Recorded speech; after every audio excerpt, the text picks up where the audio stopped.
Well, hey there, you're on the internet, I have some free time, and welcome to the Triple N Network, where all you newbie nib nerds can find all the news you'll need. Let's look at an ink today, shall we? Now, today's ink I have in sample form. It's a DeAtramentis ink. It's one of their inks named after famous people. This one is named after Robert Louis Stevenson, of course the author most well known for writing Treasure Island. So, blue seems appropriate. Now, the two pens that I used were these. This is a JinHao X450, and, ooh, what happened there? Anyways, most of my X450s, when they're not doing weird stuff like this, are generally pretty broad and pretty wet. What the heck? To be revisited. Oh, that's the one I broke trying to, yeah, Cafe de Z. Anyways, they're generally pretty broad and pretty wet, and that one was. That wasn't the right one I used to test. Anyways, that's embarrassing. And the other one was this Pilot Plumix, and I believe the ink is still in here. I think so. Let's check it out. Oh, yeah. Cool. Starts right up. That's lovely. Which, of course, has, you know, the standard Plumix little stub nib. So, yeah. Okie dokie. What the heck? Oh, yeah, that was the one that I broke. Anyways, let's check out the chromatography. The chromatography was actually kind of interesting. Ooh, what is my camera doing? Please don't let this be one of those days where it hates blue. Anyways, as you can see, there's this very clear dot where the ink was initially put. And you can see that a lot of it gets pushed up, but then there was this weird yellow that I don't know what was going on, but meh. And here's where I let it dry, which is not how you're supposed to do it. But you can see a bit of a difference. The dot got a bit darker, the stuff that got pushed up was a bit lighter. You still see this weird hint of yellow. I don't know what that was about. Now, for fun, I thought I'd see what this ink could sort of hold up against. So, here's a big swatch of Robert Louis Stevenson. Here's how it did against water, which broke it up pretty well.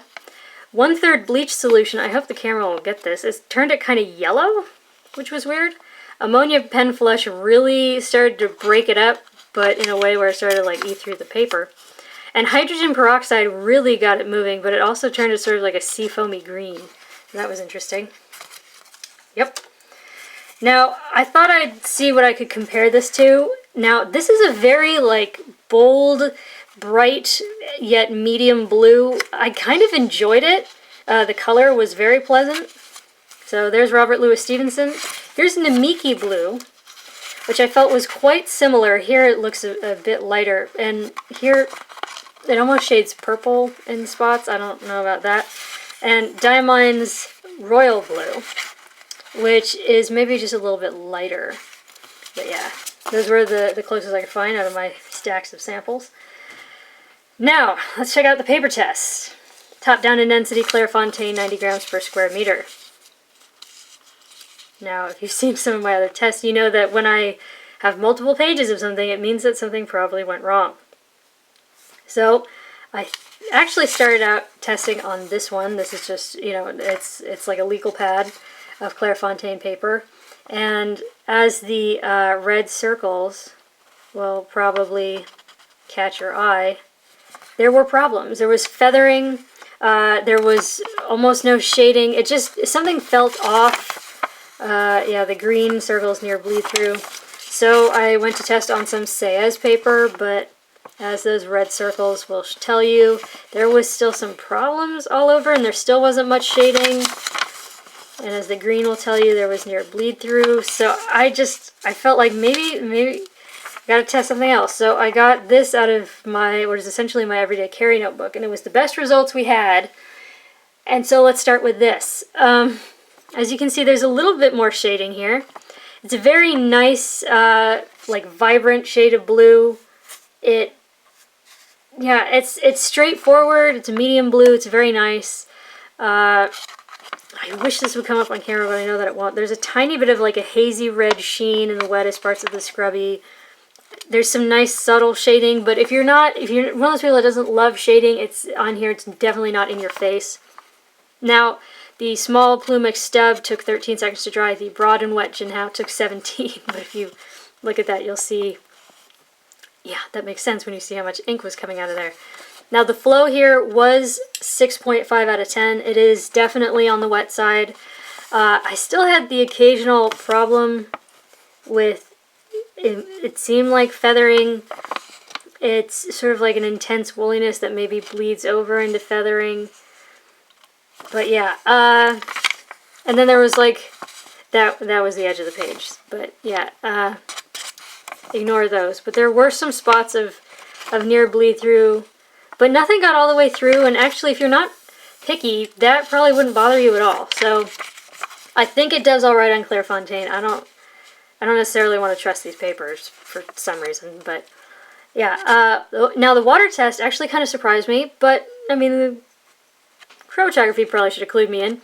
And, you know, maybe it's appropriate. Blue, semi-waterproof, Treasure Island, Robert Louis Stevenson. I don't know. But anyways, as you can see, it did dye the page a bit, and it did break up somewhat. But if you absolutely had to recover that, you could. Particularly the broad, because more ink put down means there's more to wash away and more to remain. Now, next up is Fabriano paper, which is quickly becoming my favorite paper to test because it puts everything else to shame. So let's just take a nice look at this, shall we? It's lovely, right? Yeah. And you can probably already see it. See that red sheen in the scrubby? And there are little bits of it in the writing as well. It's a nice little halo sheen in the writing. It's a lovely contrast. This like bright, vibrant red with this medium blue. It kind of reminds me of Captain America, or maybe season 1 Peggy Carter. I don't know. But anyways, yeah, the Plumix took 13 seconds to dry. The broad and wet JinHao took 20, which I'd say for an ink this saturated, because never once in any of my tests does it look undersaturated. It never once looks thin or watery. This is solid color. It's very pleasant. Also for the wet flow. But yeah, it looks great. Finally, there's no bleeding, no feathering, no spread. Said maybe there's some echo, but I think that's mostly just in the scrubby. And actually, yeah, it's really not that noticeable. It's not bad. However, this is also the worst water test we are going to see today. Now, the camera's actually doing some kind of weird thing where it doesn't want to show it. There, that's closest. You can make it out. If you absolutely had to recover that, I think you could. If your life depended on it, well, it depends on how much you want to live. But yeah, if you had to recover that, you could. It did dye the page a bit. But yeah. Alright. Next up is Rhodia, 80 grams per square meter. And as you can probably already see, the red circles, there were some areas of feathering. And, I mean, it's not intense feathering like you would see on 20-pound copier paper, but if you pay attention, it is there.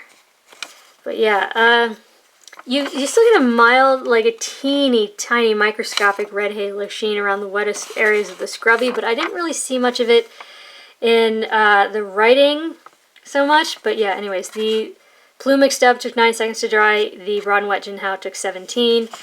You do get some nice shading, but it's subtle. This would be great if you're one of those people who doesn't love shading. This combo right here. Now, again, the camera's doing weird stuff. Yeah, there we go. That looks accurate. Now, it did dye the page. A lot of it did wash away, but you can read that. If you absolutely had to recover that, you probably could. And again, the broad is a bit, you can tell which lines and dots were the broad. Again, more put down, more remains. Now, next up is Tomoe River paper. Oh, wait. Oh, yeah, no, we're good. Anyways, next up is Tomoe River paper. Oh, yeah, you can definitely see that. Oh, yeah. Look at all that red sheen. Bling, bling. Anyways, but yeah.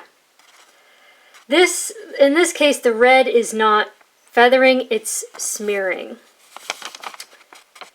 Yeah, it's smeared a lot after it dried, but that tends to happen with inks that sheen. Essentially, my theory is that sheen is when there's so much sort of like saturation in the ink that if this is like the paper, sort of the water sinks in more easily, but the components that make up the ink sort of just stack on top of each other, and that's sort of what sheen is. That it's just sort of the ink sort of stacking on top of the paper while more of the liquid sinks in. The thing is, that means you then have a bunch of dry particulates that are usually mixed up in water sitting on top of a surface of paper, and that means that, you know, I mean, they're not suspended in a solution of water anymore, and so they're more easy to sort of like push around. And the more sheen, the more there is stacked up, the more there is to move easily. Now it depends on the ink, and it depends on the sheen, it depends on the paper, it depends on the humidity. Now this was something that I checked. There was a little bit more humidity that day. I mean, it rained a day later, you know, but still something to be aware of. This is one that will sheen, and will smear if it's a little moist in the air, or if you're like breathing on it. That was what happened. I was sort of leaned over writing, and I think maybe I was breathing on it. But anyways, yeah, wonderful bright blue, solid color, never looks undersaturated. The dry times are a bit drawn out, but that's something that Tomoe River does. Now the small Plumix stub took 15 seconds. The broad and wet JinHao took 30. Which is a while, but I mean, that is a pretty broad and wet pen, and this is fairly saturated ink, and there was wet flowing, and this paper does that anyway. You do get a bit of an echo, which the camera doesn't appear to want to show today. But yeah, anyways, something to be aware of. And this paper loves to let ink slide away when you add more water, and that's kind of what it did here. There, that's kind of more accurate. Yeah, you can see it. It's under this like pale haze. It almost looks like ghost writing or something, but yeah, it's if you had to recover that, you could. Now, for the next 3 papers, I just used the little Plumix stub, except to write the name. Now, here's the world's worst 20-pound copier paper, which earns the title. But yeah, as you can tell, there's no shading left, but it's still this bright, vibrant blue. It's a solid medium blue. Even here where, you know, there's very absorbent paper, it doesn't ever look undersaturated. It always looks full of color and ink. It's very solid looking. Now, it did take 1.5 seconds to dry, and you do get feathering. I hope this will come through. If my camera will calm down. What are you doing, camera? Anyways, yeah, there is some spread. I mean, a good bit of spread. Line got broader. And there is a ton, there we go. There is a ton of near bleed through. I mean, you can practically read this from the other side. There are dots everywhere. But luckily there weren't many that rendered onto the page below. There was 1 or 2 where it was with the broad, and maybe just as many with the Plumix stub. Now, more absorbent paper does tend to suck the ink in, make it harder to wash out. And that's definitely what happened here. Curiously enough, the page didn't turn very blue. It didn't sort of leave that puddle of color that it sometimes does. It did feather a bit, it did explode a bit, but it's still fairly readable. So I'll take it, that's not bad. Next up is Mead Notebook Paper, the stuff you can buy in pharmacies. They gave it to us for free at school. They never taught me cursive, they pulled me out of class for that. Anyways, 2 seconds to dry.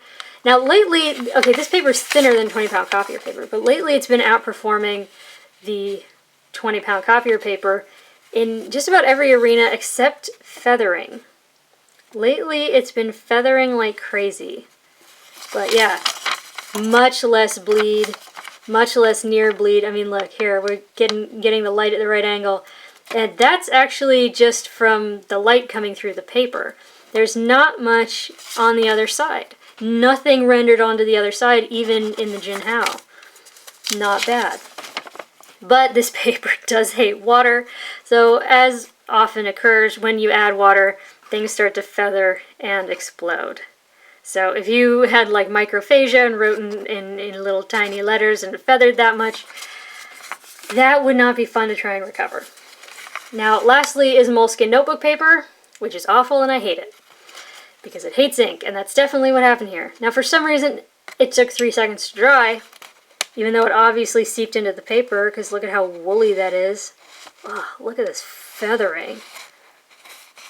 Ugh, it's nasty. So there's not much spread, except for lateral feathering, which is pretty bad. And okay, so this was written with the broad, that right there. And then everything else was written with the Plumix, which is pretty comparable. There's not much difference, and actually in several spots this rendered onto the page below. And this is a small Plumix Stub. It's actually very moderate, you know, and the stub sort of like pulls the ink around, keeps it from beating up the way that, you know, a regular rounded nib does. God, I hate this paper. Let's check out the water test, because it's a disaster.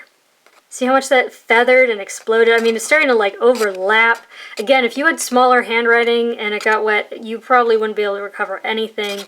It's just, yeah, and this paper actually started to act like chromatography paper. It, you know, seeped around the back. It started to do, I hate this paper. Anyways, there you go for your consideration. DeAtramentis Robert Louis Stevenson. It's actually a very wonderful, bright, vibrant blue. It's quite bold. It has this red sheen on papers that can handle it. It shades fairly subtly for the most part. It can smear on Tomoe River given the right environmental conditions. But I actually really liked it, as demonstrated by the fact that I probably did this test 2 weeks ago and it's still in my Plumix. In fact, you can tell that I actually refilled it. So, yeah. For your consideration from the Triple N Network, if you liked the video, please give it a thumbs up. If you'd like to see more, please subscribe to the channel. And thanks for watching. Bye.